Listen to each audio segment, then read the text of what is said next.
assistirmos à congregação em Iracema, nós morávamos e trabalhávamos em Barra.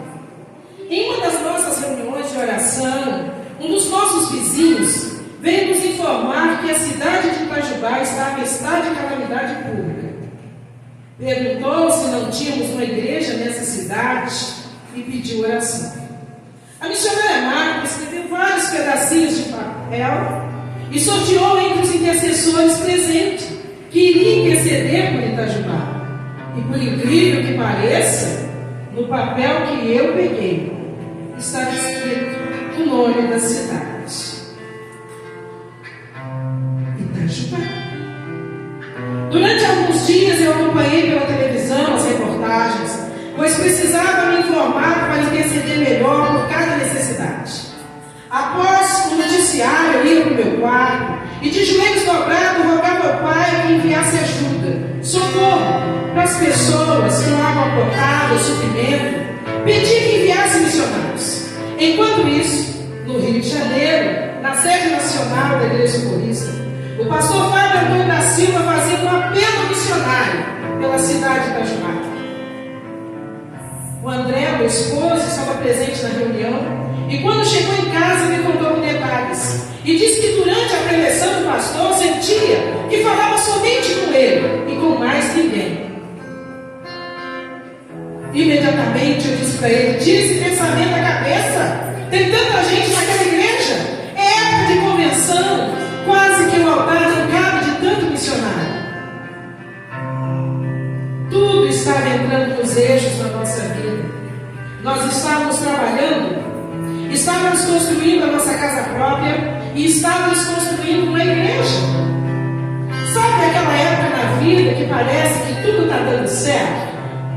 Que Deus está abençoando com tudo que você pediu? Eu não queria perder a estabilidade. Todos os meses era realizada uma reunião de obreiro e a cidade que foi sorteada foi a cidade de Santo Antônio de Pádua. O pastor Fábio perguntou para o pastor Getúlio se ele não teria um obreiro que pudesse indicar para assumir a cidade de Itajubá. E o pastor Getúlio respondeu que tinha o seu próprio filho que o ajudava. Então o pastor Fábio disse: é este que eu quero. Conversamos e rapidamente o André decidiu ir para a cidade. Deixou o emprego, entregou a casa e viajou para os sul de Minas. Quando chegou na cidade, realizou reuniões com 4 pessoas. Ao regressar, ele me falou que era urgente a obra, não era questão de obra social para vítimas da grande enchente. A igreja não tinha membros que comportassem o tempo que a missão estava na cidade. Precisavam socorrer aquelas pessoas que eram as únicas desde o último batismo de 1994. Embora a palavra de Deus sempre apontasse para uma obra missionária em outra cidade, eu sentia como se o meu coração tivesse sido arrancado do peito. O André me falou que mesmo que eu não fosse, ele iria. E me veria uma vez por mês. Eu ficaria com a casa, as crianças, o emprego, a família, porém sem ele. Aquele dia eu entrei correndo pela casa da minha irmã Fernanda, chorando, me coloquei de joelhos e perguntei a Deus: és tu mesmo? Então o Senhor me respondeu: não seja incrédulo, seja crente. Levantei, enxuguei as lágrimas e pedi que ele me desse 15 dias para eu deixar alguém na minha classe, no colégio Paulo Freire, entregar o emprego, despedir dos parentes e amigos. E disse para ele: aonde você for, eu irei. Meus pais foram morar na nossa casa e saíram para o bem. E o meu pai dizia: vocês devem ter uma proposta muito melhor nesse lugar. Mas na verdade, nós não sabíamos ao certo o que nos aguardava. Pagamos nossas dívidas e viajamos deixando tudo para trás, carregando só as roupas na mala filhos, André e Amanda. Quando chegamos a Itajubá, a missionária responsável pela obra não se encontrava. Aos poucos, os irmãos nos recepcionaram enquanto lavavam a lama da enchente que ainda estava no templo.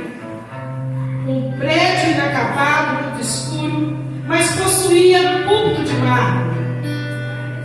No momento que avistei o púlpito, percebi que era um plano de Deus, pois me lembrei de uma visão que Ele me deu, estando ainda na casa da minha mãe. Assumimos a igreja em 26 de março de 2000. Encontramos uma séria crise. Após 3 meses e apenas 9 membros, decidimos não mais insistir no regresso do povo, e sim ganhar almas para Jesus. Subíamos aos montes, jejuando e orando, buscando direção de Deus. Mantínhamos os cultos semanais. Reativamos a escola bíblica e os cultos de domingo à noite. Não havia culto domingo à noite na igreja. Instituímos uma diretoria, separamos pela fé um espaço diante do altar e profetizamos o ministério Shekinah de louvor. Após 6 meses, recebemos a nossa primeira e única oferta de missões, levantada numa reunião de pastores socorristas. Até então, nós éramos mantidos pela generosidade de irmãos que nos ajudavam com a alimentação, enquanto o pastor Adão André administrava o pouco que recebia.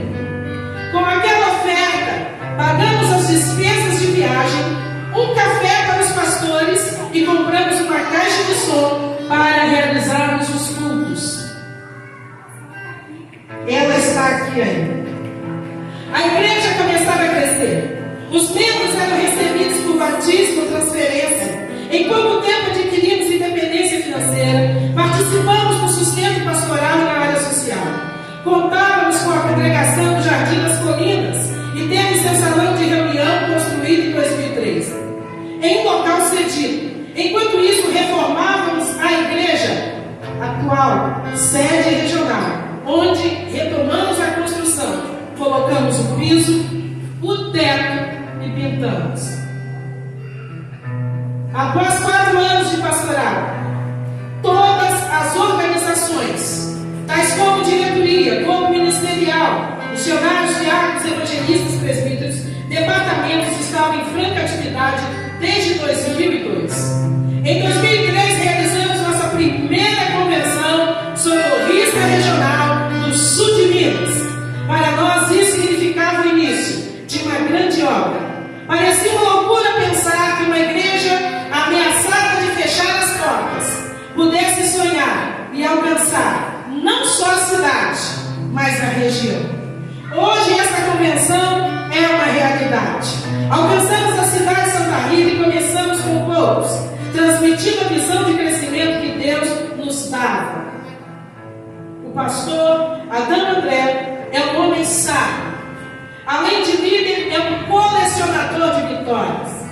Tem uma visão de realidade para ter solução e colher resultados. Em 2004, lançamos o tema anual Ide Fazer Discípulos, com vários encontros de renovação espiritual, com maior apoio aos recém-convertidos, enfraquecidos na fé, e através de grupos pequenos, divididos em faixa etária, com reuniões semanais nas residências. Experimentamos momentos de grande avivamento entre os jovens. Dias em que a minha irmã Sheila ministrava com uma autoridade tremenda temas da atualidade, buscando cumprir o propósito de Deus. As reuniões eram realizadas em períodos de férias, pois eu ainda morava em Pádua. Após 2 anos veio morar definitivamente em Itajubá e hoje é ministra de louvor. Vemos o progresso da igreja, mas isso não é tudo. Sabemos que há muitas almas perdidas, aguardando ouvir a mensagem. Mas como ouvirão se não há quem pregue? Como pregarão se ninguém se dispor a ir? Temos em nós o sentimento de fazer mais, de que ainda não fizemos tudo o que poderíamos. Cada ano que se inicia é uma oportunidade que não podemos deixar passar. dos ceifeiros irem aos campos. Deus tem nos falado: não perca a visão dos frutos. É preciso mudar quando depois de muito tempo não há frutos. Ter coragem de derrubar a figueira estéril e abrir mão das estratégias, abrir mão dos programas para compartilhar a visão de crescimento. Esperamos em Deus e na força do seu poder que em breve veremos coisas maiores. As palmas